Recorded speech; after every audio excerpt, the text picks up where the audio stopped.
Good evening. Welcome to the Chatham Marconi Speaker Series. My name is Liz McCart, and I'm a volunteer here. We are so pleased you have joined us this evening. Morse Code was the language of Chatham Radio WCC. Tonight's speaker, Dr. Joshua Levy, will highlight the Library of Congress collection items that shed light on Samuel Morse and his code, and he'll explain how you can use the recently digitized Morse Papers to explore its early origins. As a reminder, during the program, you can pose your questions for Dr. Levy by typing them in the Q&A icon at the bottom of your screen. We'll have Dr. Levy answer as many questions at the end of the program as possible. It is now my privilege to introduce tonight's speaker, Dr. Levy. Dr. Levy is the historian of science and technology at the Manuscript Division of the Library of Congress and curator of the Samuel F.B. Morse Papers. He holds a PhD in modern U.S. history from the University of Illinois and a Master's of Theological Studies degree from Harvard University. He has taught history and indigenous studies at numerous schools and colleges. Welcome, Josh. And I appreciate your turning up with us tonight and sharing your knowledge about Samuel Morse and what you have at the Library of Congress. So I will now turn the presentation over to you. Well, thank you so much for this introduction and to all of you for being here. As Liz mentioned, I'm the historian of science and technology at the Manuscript Division of the Library of Congress. You know, like any historian with an academic training, I do have specific interests, but in this role, I really work as a generalist. And one of my responsibilities is to be curator of the Samuel Morse Papers, in addition to around 800 other science and technology related collections that we have. And that's just a way to say that I'm not a Morse scholar or a scholar of Morse code. And as a result, I don't have any new or subversive conclusions about Morse or Morse code to share with you. But my goal is to orient you to the collection by highlighting a couple of interesting Morse code related items from the digitized version of the library's Samuel Morse Papers and from a couple of other collections, and to encourage you to pursue further research yourself. And certainly at the end of the talk, I'm happy to try answering questions when we're through. And if there are things that I don't know, I will find them out for you. So just a little bit about the Manuscript Division itself first. We do have about 800 science and technology related collections. Some of our strengths I've listed here. We're in Washington, so we're quite good at policy related to science and technology. Things like the sort of big science moment after World War II. We have the papers of J. Robert Oppenheimer, for instance. Also, activism related to science. We have a number of things related to ecological advocacy, environmental activism, some great women in science collections, and collections related to the history of Washington, D.C. as it intersects with science. And some of our other collections that we're known for, we have presidential papers, something from all of the presidents, I believe, up through Coolidge. Those papers are all digitized. We have quite a lot of papers of Supreme Court justices, federal judges, good collections from the civil rights movement, including the records of the NAACP, which is our largest and most used collection. Women's suffrage, military history, diplomatic and political history. That's one of our kind of core strengths. In the science collections, we have quite a lot of material about the history of psychoanalysis, including the Sigmund Freud papers, and a lot of other fantastic miscellaneous things. Overall, the division has about 12,000 collections, and that covers around 70 million items. And we collect in all areas of American history and culture. So to the Samuel Morse Papers, I just wanted to show the kind of interface of the site. And Liz will send out, I understand, a link to this, this site that you can look at later on, and also a copy of this PowerPoint so you can follow links within the presentation. The Morse Papers it's about 10,000 items, a little bit over 10,000. It's not completely digitized. 6,500 of those items are digitized. That makes up about 50,000 images. that you see online. Things that are not scanned are the family correspondence series, which was judged to be out of scope when this material was digitized. Printed matter series, a lot of the printed matter in the collection is actually quite new, at least in the 20th century and still in copyright, so it was excluded. And then there are some scrapbooks actually in the collection that are poor quality, and there were pieces that were falling off and that sort of thing. So those were excluded as well. This collection was actually digitized for the most part from original microfilms that were made decades ago. And so the images that you see when you look at the online presentation, they are black and white, and sometimes the quality is generally quite good. Sometimes it's a bit grainy, and that's because it comes from those old microfilms. These papers we acquired directly from Morse's son, Edward Lind Morse. There's not a dramatic story there. The Librarian of Congress, Herbert Putnam, just asked Morse for the papers in 1916. And he just heard that Morse was writing a book based on the papers. I have a link to it in the presentation. It's just a collection of his letters and journals. And so he wanted the materials to go somewhere after Morse was finished with them. So just to walk you through a little bit, this is what you see in the About page of the collection when you go online. Here's just farther down that page, you see a couple of the series within the collection. This matches the finding aid that you can also find through our catalog. Then a little farther, you click on one of those series, you see one of these entries. These titles are the same as the titles in the finding aid. And then you click on a finding aid and the interface looks like this. So it's fairly good for zooming. The quality's reasonably good. You can flip back and forth. Our website can be a bit finicky, so you have to be a little patient with it at times.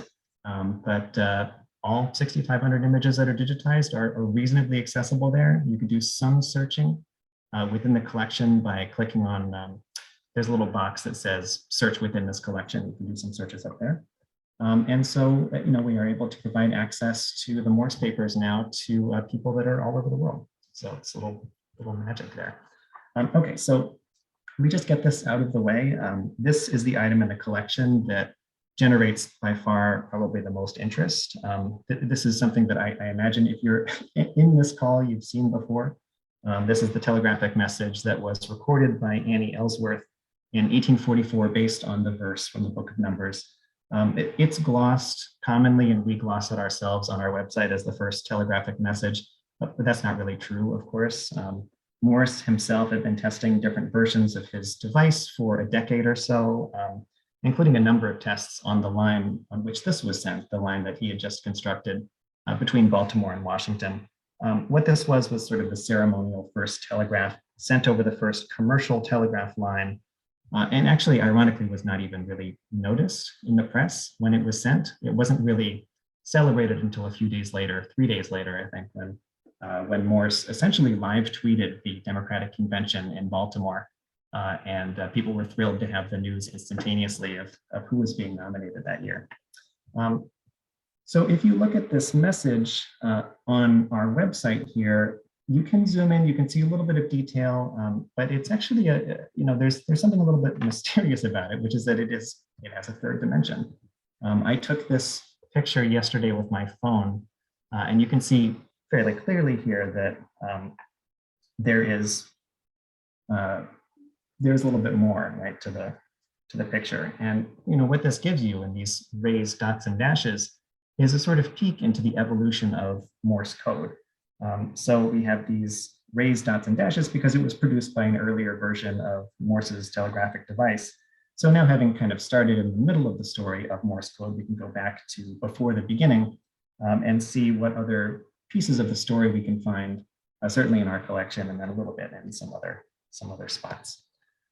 So this is a document that you can find in a related collection that's not digitized, that we also have in our archive. It's a small collection of the papers of Morse's collaborator, Alfred Vail.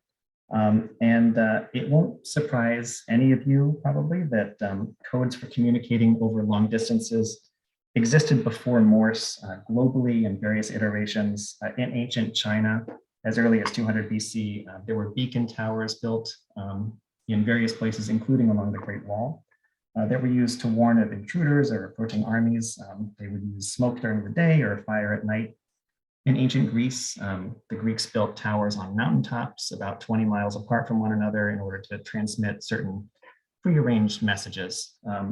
What you see here is a sort of slightly ahistorical rendering of several early binary codes in a dot dash format. This page is from a 1916 issue of a publication called the Railroad Man's Magazine. And this is the copy that presumably Alfred Vail or someone in his family had. So the author of this piece with Morse code in mind is describing a couple of similar codes that predate Morse code. These are codes that represent unique messages in a binary format, which Morse could have used to create his dot dash code if he had known about them. And the author of the piece implies that he did not know about them. So I pulled out two of them here. One of them is Bacon's alphabet of 1605. This is an alphabet kind of cipher created by Francis Bacon. And the purpose of the cipher was to hide a real message inside of a fake message. So the idea is that you would have this sort of 5-bit binary alphabet using either uppercase or lowercase, or maybe a different typeface, or by distinguishing the letters in some way. You would create this code by which you could go to this alphabet and then figure out what the real message would have been. Underneath is another alphabet created by a guy named James Swain of Philadelphia. And this is based on a pamphlet that he published in 1829 with the wonderful title, The Mural Diagraph or the Art of Conversing Through a Wall. It was nicknamed the prison alphabet. And the idea, again, this is another binary alphabet. Through either a tap or a scratch. Using this code, you can communicate slowly with somebody on the other side of a wall that knows the same code. There's other codes that are represented in this article, I think about maybe 6 or 8 of them, some of which were lost and sort of described in a vague way, some of which were fairly well known. But this is a bit of a prehistory in a sense to the Morse code that emerges later. And now an item from the Morse papers. So here you see Morse describing his early system. This is a handwritten draft of a patent application that he sent to a friend of his, Henry Ellsworth. Henry Ellsworth was a classmate from Yale. He was the US Commissioner of Patents. He also was the father of the young girl that received the telegraphic message in Washington that day. Here, Morse is actually applying for a caveat because he doesn't think that he has enough to fill out a full patent application. And he's heard that other people are starting to market telegraph systems in Europe. So he's asking for kind of statutory protection for his claim of priority before his invention has matured enough to get a full patent. At this point, Morse's telegraph is kind of unrecognizable. It's a machine that's built into the frame of a canvas stretcher with a printer's composing stick and a receiver attached. The messages that were received would be slowly recorded in a kind of zigzag pattern on a piece of paper. And this is what the device looks like if you have not seen this before. You can see of course, the canvas stretcher on the top, and then all the little pieces are in there. They're just in a very sort of crude sort of order. Morse is also describing his code in this letter here, right? And that code is based on a dictionary that he was creating. And the idea of this original version of Morse code was that his device would record a message in a series of sort of zigzag V's. And if it recorded 6 zigzag V's, and you can see them sort of in the middle of the document, he's drawing them out, and I've also zoomed in a little bit at the bottom. 6 zigzag V's would be the number 6, 2 zigzag V's followed by 3 zigzag V's, that's 23. And then those zigzags would be recorded onto a tape, and then telegraph operator would actually open up a telegraphic dictionary and then decode the message that way. The dictionary, we're not sure if it was ever finished, but we do have a sample page from it in our collection. Just this first page, but you can see what an incredible amount of work this dictionary would be, and just the arrangement of it here. I don't know, it doesn't require a lot of explanation probably, but he imagined a dictionary of about 30,000 words. I don't know whether he got that far or not, we're not sure. But the kind of time-consuming nature of both preparing the dictionary and sending and receiving messages, I think, comes through. And you can imagine how much time and effort it would have taken for a professional telegraph operator to attempt to memorize something like this. Morse himself was not thrilled with the system. He called the dictionary, quote, a most tedious, never-ending work.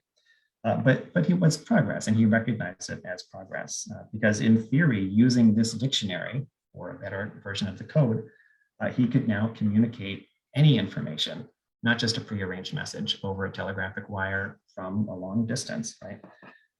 So in this document, we see it's something that's fairly common within the collection. It's the first published reference to the Morse dot dash code on the top. And this is a reference to that dictionary version of the code. The top is just a selection from the Journal of the Franklin Institute, which is where it appeared. The bottom is Morse's copy of it. So he handwrites copies of materials that he thinks are important for his own use. And it's the same thing on the top and the bottom. But the bottom is, I believe, in Morse's handwriting. Another early instance of Morse code in print, there's a copy of a document in the collection, which you see here, which Morse submitted in support of his patent application in England in 1838. This is a version at the bottom here that's a little bit closer to what Morse code actually became. And I just pointed out two things here. One is on the bottom, you see this version of Morse code that's close, but not exactly what developed a few years later. And then you also see Morse's note with his little wonderful finger pointing that he drew in, where he says that the old mode of zigzag, the old mode of signs, and this is the only specimen ever to be published in the Mechanics magazine. So this little zigzag that you see on this third line here, this is one of the few times that version of the receipt of the code actually appears this way in print. And then, much like that other item, we have a handwritten version of the same thing. Morse is keeping for his records for whatever reason. So we see sort of zigzags and we see letters beneath. So I'm just going to interrupt myself here and point out that, one of the things about this collection that's really great, that's not true of all of our collections or all collections and archives, is that there's a lot of drama in this collection, actually. There's a lot of drama in Morse's life as well, and that certainly comes through here. So many of you are probably aware that Morse was a portrait painter for many years before he became an inventor. Others of you may have guessed based on the fact that he used a canvas stretcher to create his first telegraph. But in 1838, when this quote appears in a letter that Alfred Vail sent to his father, I believe, Morse is already very widely known. He's 47 years old. He's the son of a famous geographer. He's a portrait painter. He's a founder of the National Academy of Design. He's an art professor at NYU. And he's this nativist politician and propagandist, especially sort of railing against Catholicism and against Catholic immigrants to the United States. So this may be obvious. That's a lot of things to be known for and to be working on when you're 47 years old. So in the collection, one thing that's wonderful about it is that all of those different parts of Morse's life mix together in these sort of strange ways. In this quote from the Vail letter, you see a couple of things. One of them is this 19th century cult of the inventor. The cult of the inventor, many historians have written about this. It's the idea that is in some ways still with us, that an invention is the product of a single genius who creates something wonderful out of nothing. Here that collides, and actually collides throughout the collection, with Morse's sense of himself as a painter who is a genius, who is brilliant and creates a beautiful work of art out of nothing. In a sense, the collision just intensifies Morse's sense that it's extremely important to be recognized as the sole genius inventor. It may be partly because he never feels like he gets the recognition that he deserves as an artist. So he puts all of that sort of frustration and energy into this device. Another thing that you see here is just a little bit of the story of Morse seeking patents, feuding with his rivals, going to court, describing his invention over and over again in different terms, looking for a way to become that sort of lone hero inventor, despite the fact that always in the 19th century, maybe even more, today, inventions they're collaborative. They're not something that one person isolated from society creates all by themselves, usually, right? Of course, there's exceptions. I mean, that bickering has a sort of cultural meaning for Morse because he wants to be recognized. Of course, it also has a legal and a financial meaning because he wants to be paid for the work that he's done. US patent law is in many ways centered around that idea of the lone inventor. It actually becomes a little bit sharper later on when Alexander Graham Bell takes a bunch of people to court to prove his patents. But it's very important sort of emotionally and financially and legally and in terms of legacy for Morse to be recognized in this way. And so a big chunk of the papers is Morse defending himself. The other thing that's interesting about this particular letter is that one of the disputes that Morse gets into with all of the people that attack him and say that he didn't really invent the telegraph, that he's a fraud, is that he's being attacked as not the real inventor of Morse code. Alfred Vail's family says that Alfred Vail invented Morse code and Morse had nothing to do with it. This is a reproduction of a contemporaneous letter that Alfred Vail sent that describes Morse as throwing away the Morse code dictionary and moving to a completely different kind of code. And then importantly, it also seems to express a little bit of skepticism about that idea, which does not sound to me and doesn't sound to Silverman, Morse's, I think, most recent biographer, as somebody who's upset that his idea is being stolen. So on the one hand, when we look at this image, we see this sort of evidence that Morse seems to have invented Morse code, at least kind of came up with the idea and directed the strategy to abandon the dictionary. And then we also see this kind of artifact, the reproduction of the letter here is part of a book that Vail's son is writing in order to prove the opposite point, that Morse did steal everything from Vail, that Vail's the real hero, that he deserves the patent, that he deserves the credit, and that Morse is a villain and a fraud. So through the Vail papers, we see quite a lot of that, much like Morse, sort of expressed over and over again and kind of obsessively. After this point in the collection where Morse is sort of creating things with Joseph Henry and with Alfred Vail as advisors and collaborators, now we start to see a lot of encounters between Morse and other telegraphic systems, between Morse and rivals of his. This is Morse's encounter with the Cook-Wheatstone telegraph. And there's a picture of the system right there. He's in England, he's examining the Cook and Wheatstone telegraph, which actually had a patent that preceded his. He says here, he thinks his plan is better. You can see the little dials there. The idea here was that the dials would point to certain letters and that the message could be read that way. Of course, that means that the telegraph operator has to continuously look at this device, but it was also slower and it was less reliable than Morse's system. A little bit telling maybe that it's in such a kind of gorgeous case, whereas Morse, whose roots were very Puritan, had this much simpler, much cruder, much more functional design that did work a lot better. Here's a very similar document. This is Morse now in France. He's encountering a telegraph which was nicknamed the French telegraph, and making similar kind of judgments.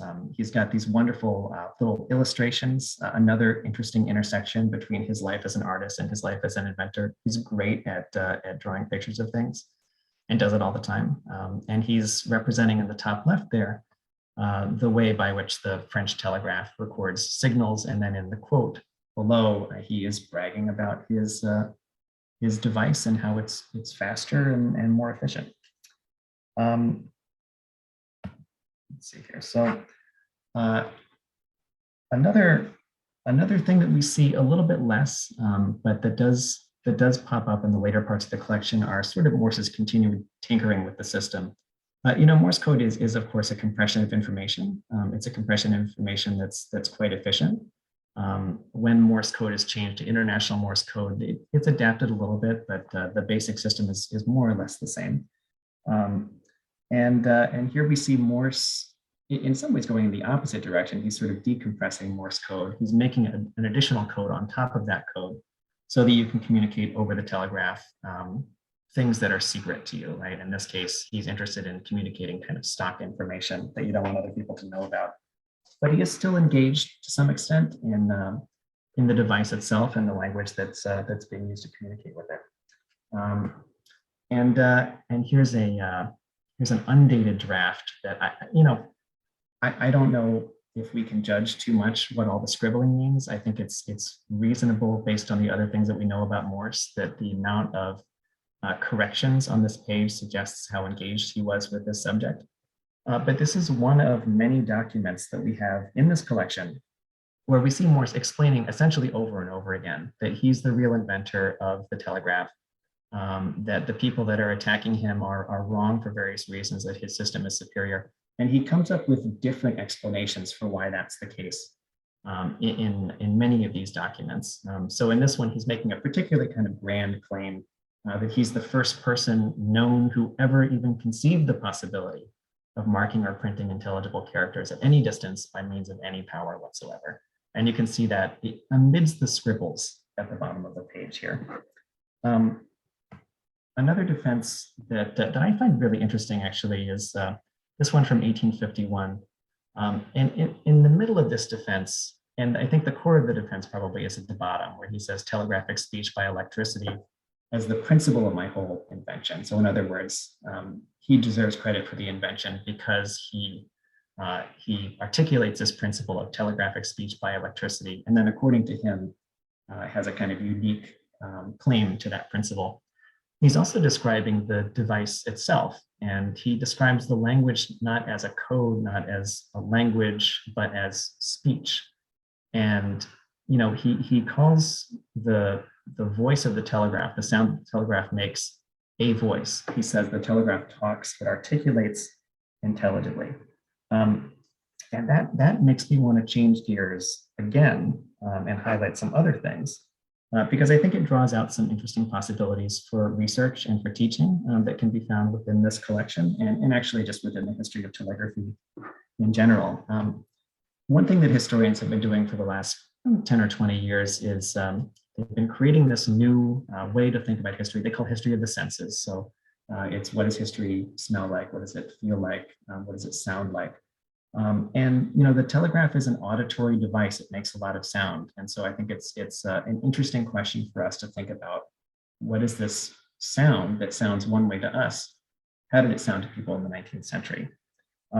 So certainly all the sort of clacking of the telegraph, it sounded very modern to people in the 19th century. They describe it that way. American telegraphers especially were increasingly likely by the 1850s to interpret telegraphic messages by sound alone. So Morse's original idea that Morse code would be written down and then read out later, that's done in other countries, but not in the United States as much. It's a kind of custom to just do it by the sound. And so by the 1850s, these telegraph operators, they're developing this really developed sort of sensitive hearing. And not only can they pick out telegraphic messages just by listening, they often can tell who is sending the message farther up the line based on sort of the style of their sending, right? Are they sending in sort of hard staccato sounds? Are they doing it really aggressively? Do they do it slower? Do they use sort of lighter taps? There are various implications. There's actually musical implications in thinking about the sound of the telegraph as something that's modern, as something that's being celebrated. Strauss actually writes a piece called Telegraphic Dispatches, which has a sort of telegraphy sound. But there's also an American minister named Henry Field who describes the telegraph as, quote, a living fleshy bond between severed portions of the human family. That's a really interesting phrase, right? So it has multiple meanings. I'll read it again here. A living fleshy bond between severed portions of the human family. So the most obvious meaning, I think, to us in the 21st century is he's talking about people that are separated by distance, and the telegraph is bringing them together so that they can communicate.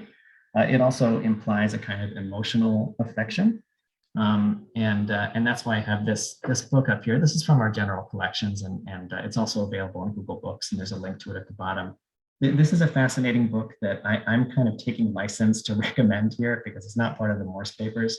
Some of you may be familiar with this. It was republished, I think, about 10 years ago, because it seems like such a strange foreshadowing of sort of internet dating culture. But it is a romance novel from 1880. And it is about two telegraph operators who fall in love, sight unseen.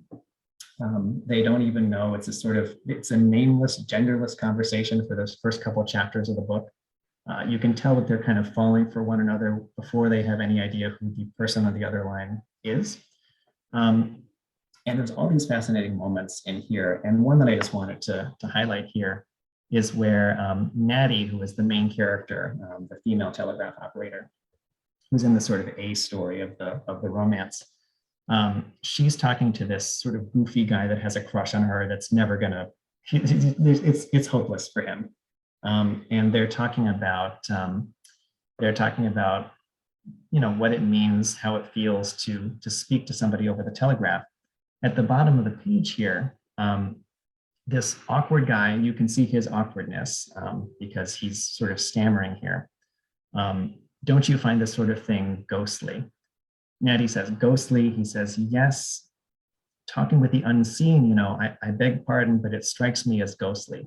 Natty thinks that's ridiculous. But, this goofy character is not the only person in the 19th century who made that connection. For a long time, the experience that many Americans had with the telegraph, the only experience they had was getting a kind of emergency message that someone in their family had died or someone they were close to had died, maybe a child in a war. And the rise of telegraphy coincides with the rise of spiritualism and seances. And seances are, they're a kind of middle class, upper class phenomenon.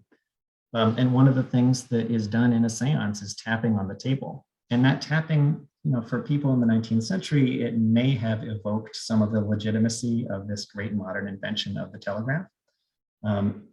But it also may have made the telegraph feel sort of mysterious and otherworldly, right? So this sense of being able to communicate with somebody whose body you can't see at a kind of invisible, unseen distance, that's a lot like talking to a ghost for a 19th century person. It doesn't seem like it now, but it's very unfamiliar to them. So on the left here, just kind of as a pitch for the Abraham Lincoln papers that we have. This is not from the collection, but this is a book about Mary Todd Lincoln. And in this book, it's referencing some of the seances that Mary Todd Lincoln had both in the White House and in the old soldiers' home north of the White House, where the Lincolns were staying during the summers. She's talking about her son Willie, who had died while in the White House from drinking contaminated water. And she says, he lives, he comes to me every night and stands at the foot of my bed with the same sweet, adorable smile he's always had. And he doesn't come alone. Little Eddie is sometimes with him. And twice he has come with our brother Alec. Blah, blah, blah, right? On the right-hand side, you see the type of telegraphic message that communicates emergency from a different collection. This is from the papers of the physician, Frank Hastings Hamilton. And this is a telegraph that was sent to Hamilton just after President Garfield had been shot. And Garfield's wife is asking for him to come and look after him. And so you see, the president's in a critical condition. It would relieve Mrs. Garfield's anxiety to have you here to consult with the attending physician. Not exactly the same as getting a death announcement over a telegraph, but still, quite a kind of dramatic use of the technology. So, this is just a little bit of a sidetrack, maybe quite a big sidetrack, to suggest that there's some really fascinating possibilities for research and for teaching when we think about kind of trying to get into the heads of the people that were experiencing this as either a new technology or as kind of their primary way to reach people at a distance. So I'll just highlight a couple of other things, going back to the collection now, that are also strengths, non-Morse code related strengths of the papers that you can investigate online. To the left is one of the portraits that Morse painted, which, the sense that we have in general that Morse was an artist who became an inventor. He's so well known as this inventor of Morse code. I think the assumption may be among some people that he was not a good artist. He was a fantastic artist, actually. He was never able to make a living at art to the extent that he wanted to, but this is a portrait of his daughter as the muse on the left here. And on the right, we see another item that is in the collection that suggests both Morse's sort of artistic life and his connection, again, kind of these intersections, right, between Morse's interest in technology and Morse's interest in art.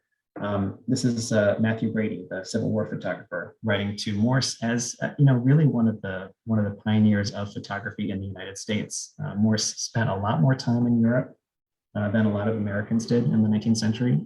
He was familiar with daguerreotypes, and he brought the technology back and he incorporated it into his lectures and created this sort of little community of early photographers. And Matthew Brady was one of those people. So there's an art history angle. There also, as I referenced, is a really interesting group of materials in this collection about Morse's hostility to the Catholic Church and to Catholic immigrants and to Catholicism in general. And this, again, is something that is really informed by Morse's artistic life. Because Morse is spending so much time in Europe, learning from European artists and going to museums and making reproductions of paintings that he sees there, it actually gives him this unusual opportunity to observe sort of Catholics in action. And then he comes back to America. He's hostile to Catholicism before he leaves for Europe. He's hostile to Catholicism after he comes back. But he's got sort of this unique archive of information that he can use to make these sort of creative propagandistic arguments against Catholic people and the Catholic Church.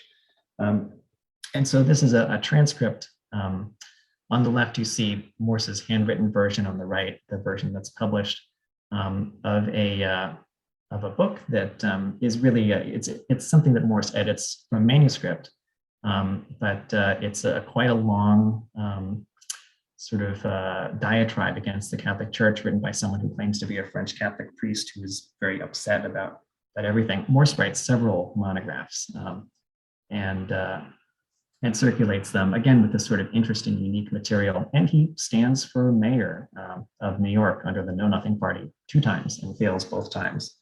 But he has these sort of political ambitions, certainly as a propagandist, also as a politician, that are happening at the exact same time as his earlier work on the telegraph. And that's very well documented in the collection as well. And one other thing, we find unexpected things in the collections that we have all the time. That's what's wonderful about working in the archive. But one of the things that's really fascinating about the Morse papers is that, as Morse is traveling through France and Italy and England, he's, again, doing things that other Americans are not doing. And in 1830, in the fall, he's in Naples. And you can see the quote here. He has this section in one of his little tiny diaries, his travel diaries, called Character of the Neapolitan People. And he describes his food, a species of most nauseating cake that can suit the appetite of none but a Neapolitan. It's a kind of short cake covered over with slices of pomodoro or tomatoes. Pomodoro is just the Italian word for tomato. And sprinkled with little fish and black pepper, and I know not what other ingredients. It altogether looks like a piece of bread that had been taken reeking out of a sewer. That's pizza, right? This is possibly the first English language description of a pizza. And it appears in Morse's papers. Obviously, it's not a positive representation of a pizza. He hates it. But we do find this sort of odd document amid all the other things in the collection. So I'll just point out, there's a lot of related collections. Historians that do work almost always have to go to multiple archives and repositories to find the things that they need. These are mostly collections that are related to Morse. You can see there are various institutions, right? Yale, Linda Hall Library in Kansas City.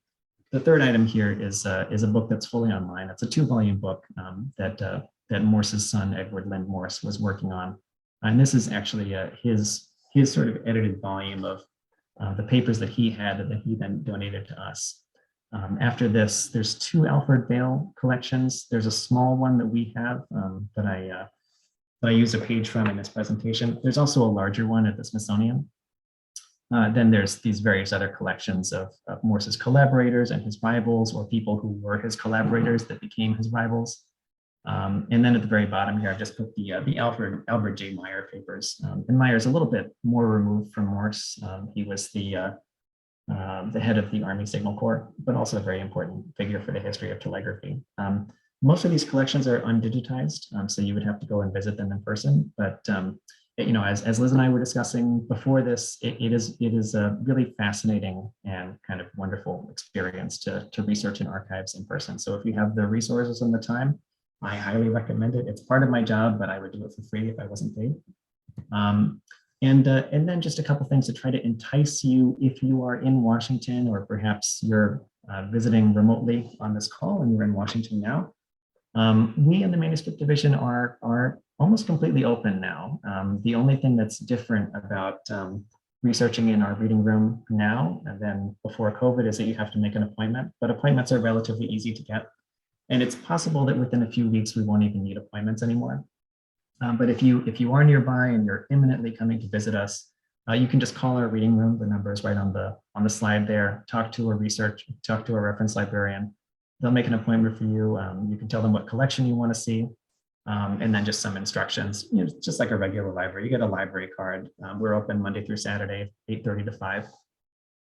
I should say that the Morse papers, because they're digitized, we typically don't serve to researchers. Although if you have a compelling reason to look at the papers, the person that grants permission is me. So I would be happy to show you the first telegraphic message or some other item. So just let me know. My email will be at the end of this presentation here, and Liz will also send it out. And then just a little sort of indicator about how to look for these things. As some people that haven't done archival research may expect that everything will be described in our collections. They typically are not. What we have instead are categories. And this is just an example in one of our other finding aids where I'm looking for a zombie related item. We do have a couple of zombie things, by the way, if you're interested in that. But you see here just sort of a rough sort of framework of what might be in there. You may see something as vague as, correspondence 1850 to 1852 or something, and then you get the box and you look through it. And just a little bit more sort of orientation if you do come, and I'm trying to sell you on in-person research here as well. We're in the James Madison building. It's on Capitol Hill. It's right across the street from the Thomas Jefferson building and also diagonal from the Capitol building. We're right on the first floor, right when you come in, just in the center of the building there. And this is what we look like. That's our reading room on the left. And then on the right is just our stacks.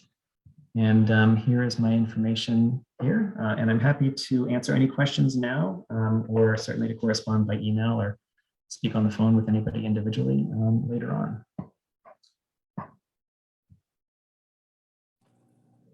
Thanks, Josh. That was amazing. And what a fabulous historical perspective on not only the code, but on Samuel Morse himself as a person. And thank you for sort of enlightening us on pizza, as well as Yeah. Well, as well as pizza. as well as the artist man, in addition to the inventor. So fabulous. So as a reminder to our audience, you can ask a question in the Q&A icon at the bottom of your screen, and we will have Josh answer them. Your collection is so extensive. Is there plans to digitize more of the papers? Yeah, that's a good question. I think we have, during the pandemic, been constrained in terms of what we can do for digitization. We've had our digitization folks not be able to come in a lot, so we have a huge backlog right now. I mean, I certainly would support the family correspondence being digitized. The scrapbook, perhaps. I think the research value of those is a little bit not great. In some sense, like a scrapbook, if it just contains newspaper articles, is wonderful because it gives you a sense of how this person curated their own memory. But the articles tend to be available in other places. So it may be, but probably not too soon. In the scope of the 100 years that we've had the collection, I guess a few years maybe. Okay, thank you. We do have a couple of audience questions. And Tom would like to know, is there any evidence that while the patent office was examining Morse's patent applications that they were aware of the earlier dot dash code attempts? Yeah, that's a good question. My impression is that they were not aware and that Morse was also not aware, but I know that it did come up later on in legal cases.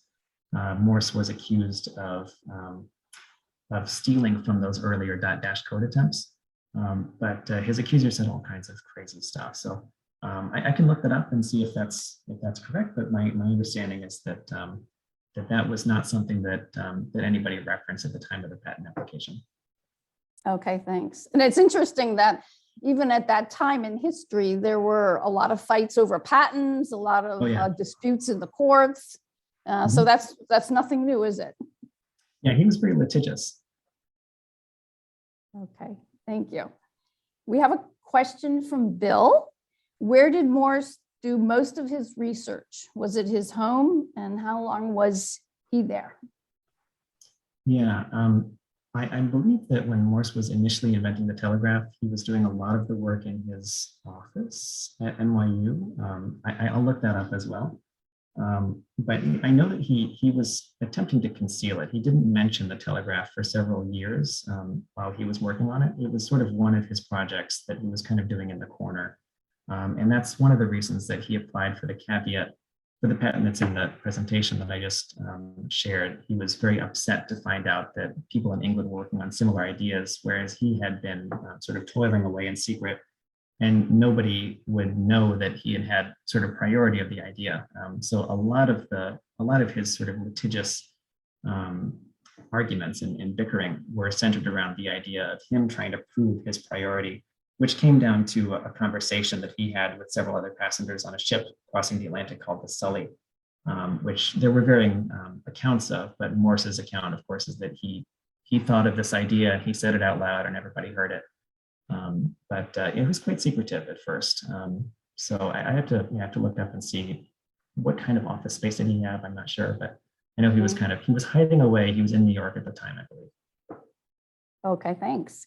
Are there books about, people may be interested in reading more about Samuel Morse? Are there websites or the particular books that you would recommend? I like Kenneth Silverman's biography. I think it's called The Lightning Man. It's quite large, and I don't know, Liz, do you have books that you recommend? Not off the top of my head. So if what we can do is we are going to post your PowerPoint on our website when we put the recording up. So if you think of any books that you would suggest to read about the life of Samuel Morse, we will add those. And then probably we will have some as well, some titles that might be of interest. That's good. I have a few on my shelf that would be appropriate. Okay, that would be great, because he's a very interesting person, as we were talking about, being an artist and an inventor. And Morse code is it was very interesting to hear you talk about how the language of Morse code, and actually here at the museum, we do have our ham radio operators who still use Morse code to communicate across the world to other countries. So this summer we will have our ham shack open. So if people want to come in, they can still hear Morse code being used across the world. It's very cool. It is like a language, and our operators do say that you can tell somebody by their fist, which is what you were talking about, the unique style that they use Morse code. Okay, a couple more questions from our viewers. If this is in reference to a comment you just made. So Bill says, if he got the idea aboard the Sully, why weren't these other foreigners developing the code? Yeah, the idea was for the device itself. That was how Morse explained it later. So we have various versions of Morse's account, and some of at least one of the people in that conversation did try to claim priority from Morse in I think a series of newspaper articles. But I think one interesting thing to think about as a historian or someone who's interested in history is when you go back and try to pick apart these kinds of claims, right? the claim that Morse is making and the claim that his opponents are making, it's the same claim. The claim is that an inventor is one person, that they alone have the sort of ownership and priority over the idea, and that they deserve the credit for it.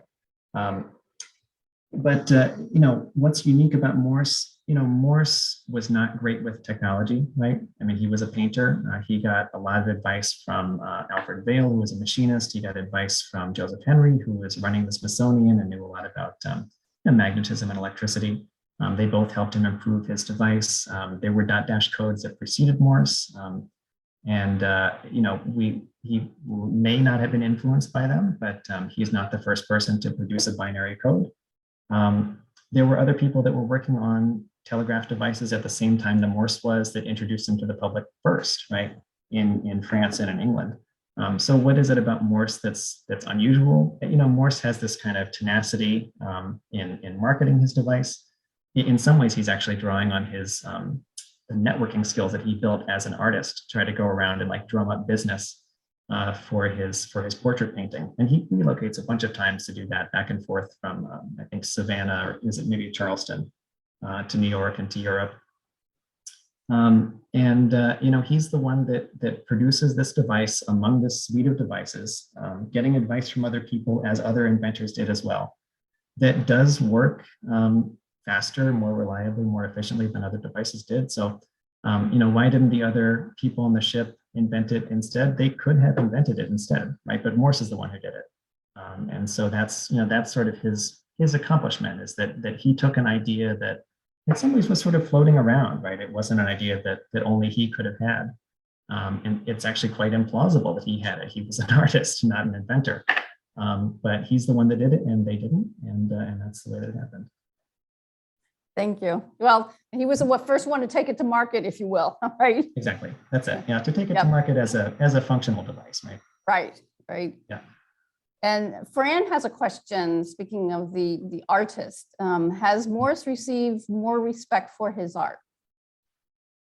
Yeah, I think the role of the artist has really shifted since Morse's time, in a sense. So in a way, like, all prominent artists have received more respect for their art than Morse did.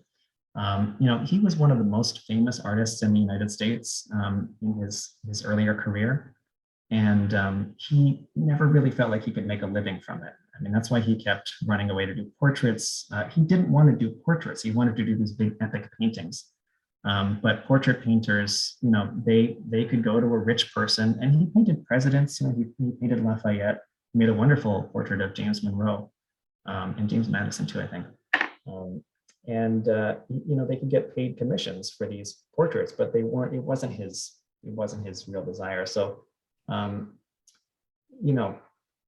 his work is in a lot of institutions, right? It's in like fairly well-known galleries all over the country. I think in other countries as well. He sort of gives up his career as an artist over and over again in these sort of emotional fits over his life. And so I don't know if he's celebrated as an artist in the way that he would want to be, because he still really isn't known as an artist. I mean, he's known for his inventions. I think history has been kind to his technique, right?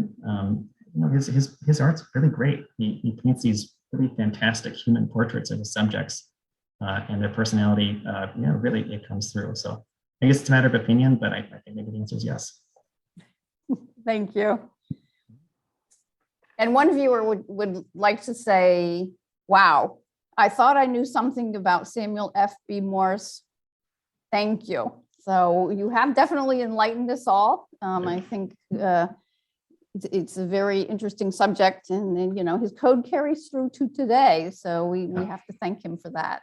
Oh, yeah. Well, so speaking of thanking, I would like to thank you for this fabulous presentation. And as a small token of our appreciation, we will be sending you a Chatham Marconi hat. Love that. Oh, thank you so much. You're welcome. And we will we'll also become a member of Chatham Marconi Maritime Center, where you can hopefully come up and see us sometime and see our ham radio operators using Morse code. Yes, that's great. Great. So, and I want to thank our audience for staying with us and viewing this program tonight. Stay tuned for our next speaker event, which is April 7th, and we'll have Dr. Jake Kritzer, who will talk about how technology is used to observe the ocean and to plan safe navigation and operations. So Josh, thank you again, and thanks to our audience, and have a good night. Good night. Good night.